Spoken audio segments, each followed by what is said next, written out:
ndio unapoanza kukithamini. Yaani hebu kuanzia leo anza kuwathamini watoto wako.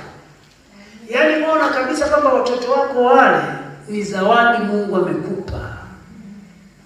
Alafu ni njia yako katika maisha ya baadaye. Alafu ni watu wa muhimu katika hatima yako. Wale watoto anza kuwapa hizo sifa, basi hata ada za kuwasomesha utazipata. Bwana Yesu asifiwe sana. Amen. Kweli ifike hatua tuanze kuona kwa sababu ya kushindwa kulipa ada tuone watoto ni mzigo. Jamani, unajua tunaona watoto ni mzigo eh?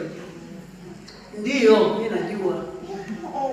Watoto ikifika kipindi cha kwenda shule ada ziko tunaona ni mzigo. Na ukisha tamka tu kasema